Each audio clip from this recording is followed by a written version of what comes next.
Hey there, I'm Richard Eisenbeis for GameZone.com, and welcome to Big in Japan. Back in 2008, the Japanese gaming world was rocked by the news that Level 5 would be developing a game in coordination with Studio Ghibli, the studio responsible for films like Nausicaa of the Valley of the Wind, Princess Mononoke, and Spirited Away, just to name a few. The first of two versions of this game was released in December of last year, so while we wait for the PS3 one, let's take a look at Ninokuni the Black Mage for Nintendo DS. In the typical style of Ghibli films, Ninokuni follows a wide-eyed, adventurous youth. In this case, Oliver. And much like the acclaimed comic strip Calvin and Hobbes, the story of Ninokuni can be interpreted in one of two ways. 1. It's the tale of a boy who meets a fairy, becomes a magician, and has adventures in a parallel world. Or 2. It's the story of a boy grieving over the death of his mother and escaping into his own delusions as a way of coping with the lonely, painful world around him. Now, while the majority of the actual adventure is really rather straightforward, people, places, and events are constantly being brought to life through the beautifully animated cutscenes and stirring orchestral score straight from the renowned movie studio. The actual gameplay, though, has much less going for it. In battle, it generally plays like any other turn-based JRPG, most specifically Final Fantasy X, as it lets you switch your characters at any time on the fly. The other game clearly influencing Ninokuni is Pokémon. While there are several human party members, most of your party slots will be filled with wild monsters you've caught in the field and trained as your companions.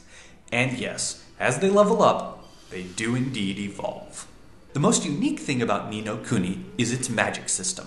Throughout the game, Oliver has to cast magic spells by drawing mystic symbols in the air. In other words, you have to constantly use the stylus to draw runes for Oliver. Now, you don't have to do this in battle, but rarely do 10 minutes of the story go by without you having to draw something.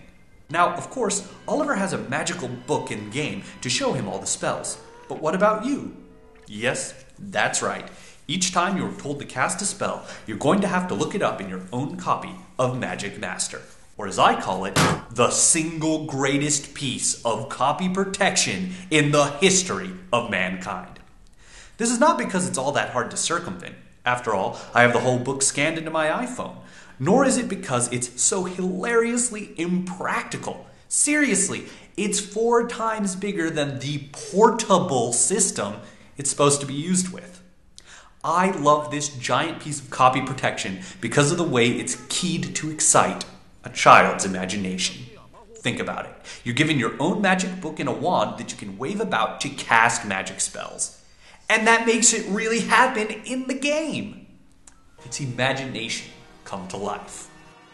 In concept, Ninokuni looks a lot like Harry Potter crossed with Pokemon as realized by Studio Ghibli.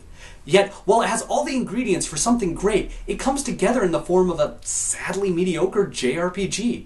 The cutscenes are indeed stunning, but everything in between them is so unoriginal and uninspired that the magic is literally drawn out of the game. So, while it's doubtful that Ninokuni on the DS will be released outside of Japan, you're not missing much. And there's always the PS3 version to look forward to. Anyway, I'm Richard Eisenbeis for GameZone.com. Peace out.